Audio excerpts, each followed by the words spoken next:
کہ انہوں نے دیکھیں یہ بہنوئی سے جھگڑا ہوا کسی کا بھائی وغیرہ کا کس کا، تو اس نے فون پر کہا کہ میں نے آپ کی بہن کو طلاق دے دی ہے، 3 بار اس نے کہا۔ دیکھیں یہ کلیئر اپنی زوجہ کو ہی دے رہا ہے، یقینی سی بات ہے کہ بہنوئی ہے اور وہ کسی سے کہہ رہا ہے، مثلا اس کے بھائی سے ہی کہہ رہا ہے، بیوی کے بھائی سے، سالے سے اپنے، کہ میں نے تمہاری بہن کو طلاق دے دی، تو انڈرسٹوڈ ہے بہن تو یعنی وہی اس کے نکاح کے اندر ہے، تو اپنی زوجہ کو ہی کہہ رہا ہے، تو اس میں نام لینا یا اشارہ کرنا یہ کوئی ضروری نہیں تھا، بالکل کلیئر ہے، بیوی کی طرف نسبت ہے، تو اس نے اگر تینوں طلاقیں دی ہیں ایک ساتھ تو تینوں کا ہی وقوع مانیں گے۔ یاد رکھیں کہ صحابہ کرام علیہم رضوان اس پر متفق تھے، چاروں ائمہ، امام اعظم، امام شافعی، امام مالک، امام احمد بن حنبل اور رضی اللہ عنہم، اور جتنے 1400 سال میں اکابرین امت گزرے ہیں سب اس پر متفق ہیں کہ ایک وقت کی 3 طلاقیں 3 ہی ہوں گی، اور اللہ تعالیٰ نے نبی کریم صلی اللہ علیہ وسلم نے واضح طور پہ فرمایا کہ لا تجتمع امتی علی الضلالہ، میری امت کبھی گمراہی پر مجتمع نہیں ہوگی، تو لہٰذا یاد رکھیں کہ یہ تینوں طلاقیں واقع ہو گئی ہیں اور اب حلالہ کے بغیر اور کچھ نہیں ہو سکتا۔ یہ کہتی ہیں کہ ہمارے سسر کا کارخانہ تھا، ان کا انتقال ہوا، دیور نے وہ چلا ہی رہا تھا، تو دیور نے کہا کہ میں چلاؤں گا اور میں باقی لوگوں کو بھی حصہ دیتا رہوں گا، لیکن وہ اب اپنے پاس رکھ رہا ہے، کسی اور وارث کو اس کا حصہ نہیں دے رہا، تو کیا حکم شرع ہوگا؟ دیکھیں ہونا یہی چاہیے کہ یا تو اس کارخانے کو تقسیم کر دیا جاتا، بیچتے اور سب ورثاء کو حصہ دے دیتے، اور اگر چلانا ہی مقصود تھا تو پھر یاد رکھیں اس سے جتنا بھی آمدنی ہوگی اسے وارثوں کے حصے کے مطابق تقسیم کرنا چاہیے، جتنے بھی ورثاء ہیں، کیونکہ یہ کارخانہ اس لڑکے کا نہیں ہے، یہ سسر صاحب کا تھا، ہاں محنت وہ کر رہا ہے، تو یا تو یوں کریں کہ وہ اپنے کی اجرت طے کر لے، سیلری طے کر لے، وہ تو لے ہی لے، اور باقی جتنا پروفٹ ہو، جتنے بھی اس کے ورثاء ہیں، جیسے بھائی ہیں اور بہنیں ہیں تو بھائیوں کو 2 حصہ ملتا ہے، بہنوں کو 1 حصہ ملتا ہے، اسی حساب سے پھر اس کو تقسیم کرنا چاہیے، نہیں کریں گے تو یہ گناہگار ہوں گے۔ ایک انہوں نے فرمایا کہ 13-14 سال کا بچہ اگر نماز پڑھ کر اپنی نانی کو ایصال ثواب کرے تو ٹھیک ہے؟ جی بالکل ٹھیک ہے، کیونکہ 13 سال کا 14 سال کا بچہ تو قریب البلوغ ہے، بالکل ہو سکتا ہے بالغ بھی ہو چکا ہو۔ اگر لڑکی ہے تو 9 سے 15 لڑکی کی بلوغت کی عمر ہوتی ہے اسلامی لحاظ سے، اگر اس دوران حیض آ جاتا ہے، احتلام ہو جاتا ہے، یا اس کی شادی کر دی، وہ حاملہ ہو جاتی ہیں تو یہ بالغہ کہلائے گی، لیکن 15 سال کے بعد تو بالغ ہی ہیں، اور لڑکے میں 12 سے 15 سال کے درمیان اگر احتلام وغیرہ ہو جائے یا نکاح ہو جائے اس کا اور اس کی زوجہ حاملہ ہو جائے تو سمجھ لیں بچہ بالغ ہو چکا ہے، تو یہ تو قریب البلوغ، اور فرض کر لیں کہ اگر نہیں بھی ہوا تو بہرحال بچے یہ نیت کے اہل ہیں، 7 سال کے بعد بچہ نیت کا اہل ہو جاتا ہے، باقاعدہ جو بھی نیک عمل کرتا ہے اس کو اس کا ثواب ملے گا، اور وہ اس ثواب کو ایصال بھی کر سکتا ہے، بالکل اس پہ کوئی حرج نہیں ہے۔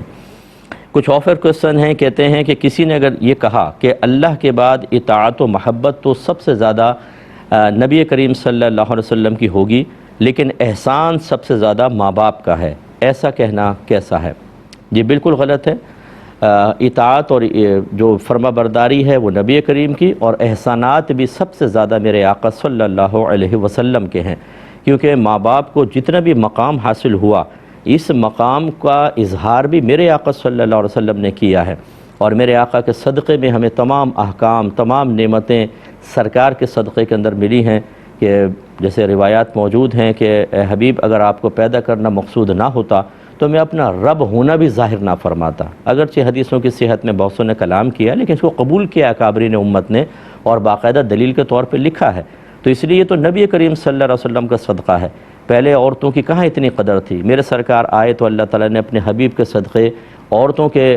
حقوق بیان کیے، احسانات بیان کیے، بیٹی کے لیے دیگر بہت سارے معاملات کے اندر، اس لیے سب سے زیادہ احسان اگر ہے اللہ کے بعد مخلوق میں اگر دیکھا جائے تو میرے آقا صلی اللہ علیہ وسلم کا ہے، ہاں اگرچہ ماں باپ کے بہت احسانات ہیں، اس کا انکار نہیں ہے، لیکن ان سے بڑھ کر احسان میرے آقا صلی اللہ علیہ وسلم کا ہے، تو یہ جملہ جس نے کہا اس نے صحیح نہیں کہا ہے۔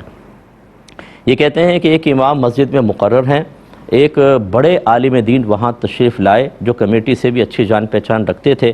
تو کمیٹی انہوں نے آگے بڑھ کر اس سے پوچھے بغیر امام سے خود نماز پڑھا دی، کیا حکم شرع ہوگا؟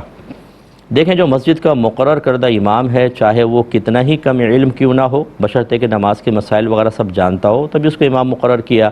مصلی اسی کا حق ہے، یاد رکھیں، دوسرا چاہے کتنے بڑے عالم کیوں نہ ہوں اسے ہٹا کر از خود نہیں کھڑے ہو سکتے، کمیٹی بھی نہیں کھڑا کر سکتی۔ اچھی طرح یاد رکھیں، کمیٹی کو اتھارٹی حاصل نہیں ہے کہ امام سے کہیں آپ سائیڈ میں ہو جائیں اور ان کو نماز پڑھانے دیں۔ ہاں یہ ضرور ہے کہ اگر وہ بڑے عالم دین ہیں، امام صاحب خود ادب اور احترام اور اپنے مہمان کی تعظیم کرتے ہوئے ہٹ جائیں، بہت اچھی بات ہے، اور ان کو نماز پڑھانے دے کہ ایک آدھی تو نماز پڑھانی ہوتی ہے۔ لیکن اگر امام صاحب راضی نہیں ہیں تو کوئی ان کو وہاں سے نہیں ہٹا سکتا، چاہے بڑے سے بڑا عالم، چاہے کمیٹی کیوں نہ ہو۔ یہ جس نے بھی کیا ایسا کیا انہوں نے ٹھیک نہیں کیا۔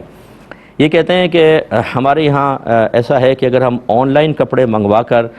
پھر اس میں کوئی خرابی وغیرہ محسوس ہوتی ہے تو واپس کر سکتے ہیں۔ تو ہم لوگ ایسا کرتے ہیں کہ آن لائن کپڑے منگوا کر ان کو استعمال کر لیتے ہیں، اور استعمال کرنے کے بعد پھر جھوٹ کہہ دیتے ہیں کہ سائز ٹھیک نہیں تھا، ہمیں پسند نہیں آئے، واپس کر دیتے ہیں۔ کیا حکم شرع ہوگا؟ دیکھیں یقینی سی بات ہے، یہ دھوکہ ہے، جھوٹ ہے، فراڈ ہے۔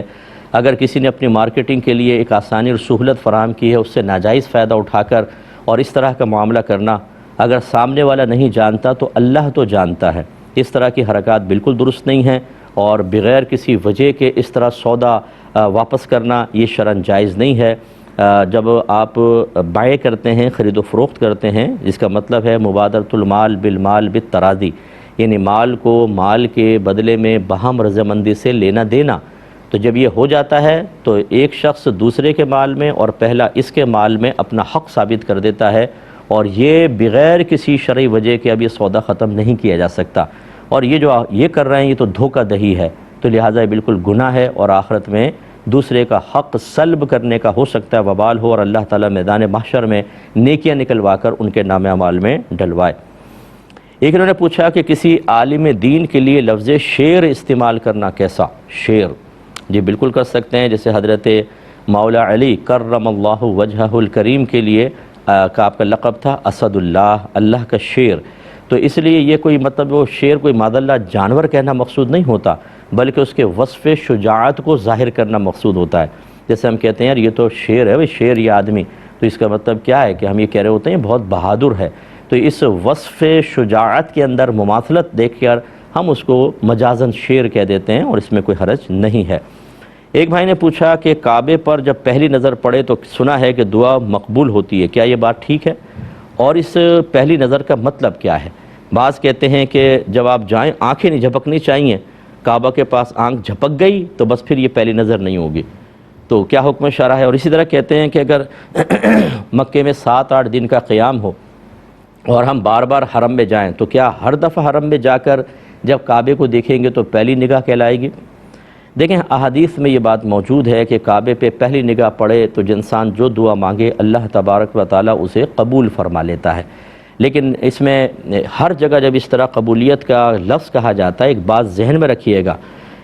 کہ تقدیر مبرم تبدیل نہیں ہوگی۔ اگر اللہ تبارک و تعالیٰ کا ازلی فیصلہ اس کے خلاف ہے تو اللہ تعالیٰ اس کو بعین ہی آپ کی مرضی کے مطابق پورا کر دے، یہ ضروری نہیں ہے۔ ہاں اللہ تعالیٰ اس کا کوئی متبادل آپ کو دے سکتا ہے، آلٹرنیٹ دوسری چیز دے دے گا، یا آپ کی دعا کو محفوظ رکھے گا اور میدان محشر میں اس کا بہترین بدلہ دے گا۔ اس لیے بعض لوگ ایسے ہوتے ہیں کہ جب حدیث کے اندر کوئی بات آئی ہوتی ہے کہ آپ یہاں دعا مانگے، ان الفاظ سے مانگے، مقبول ہوگی، تو کہتے ہیں مقبول تو ہوئی نہیں، تو انہیں شک پیدا ہوتا ہے کہ شاید یہ حدیث ٹھیک نہیں ہے۔ حدیث اپنے مقام پہ ٹھیک ہے، لیکن قبولیت کی صورتیں اصل میں اس شخص کے ذہن میں نہیں ہوتی ہیں۔ تو بہرحال کعبے پہ پہلی نگاہ پلک جھپکنے وپکنے کا کوئی مسئلہ نہیں ہوتا۔ آپ فرسٹ ٹائم جب کعبۃ اللہ کے پاس جاتے ہیں تو آپ جیسے نگاہ ڈالتے ہیں، چاہے 10 دفعہ پلک جھپک جائے، یہ پہلی نگاہ ہے، آپ دعا فرمائیں، اور اللہ کی رحمت بہت بڑی ہے، اس لیے جب آپ مسجد حرم میں داخل ہوں، جب نگاہ پڑے آپ دعا مانگے، اللہ تبارک و تعالیٰ برکات سے نوازے گا۔ اس کی نظیر یوں ہم کہہ سکتے ہیں، خیر یہ قیاسی مسائل نہیں ہوتے، لیکن دلالت النص سے ہم یہ مطلب سمجھ سکتے ہیں کہ نبی کریم صلی اللہ علیہ وسلم نے فرمایا کہ جو اپنے ماں باپ میں سے کسی کو محبت کی نگاہ سے دیکھے تو اللہ تبارک و تعالیٰ اسے ایک مقبول حج کا ثواب عطا فرماتا ہے۔ صحابہ کرام نے عرض کیا رسول اللہ اگر کوئی دن میں 100 مرتبہ دیکھے، فرمایا اللہ کی رحمت بہت بڑی ہے۔ تو اسی طرح اس پہ قیاس کر لیں، یا دلالت النص سے یہ فیصلہ کر سکتے ہیں کہ پہلی نگاہ جب آپ داخل ہوں تو پہلی نگاہ دعا مقبول، تو اللہ کی رحمت بہت بڑی ہے، آپ دعا مانگا کریں۔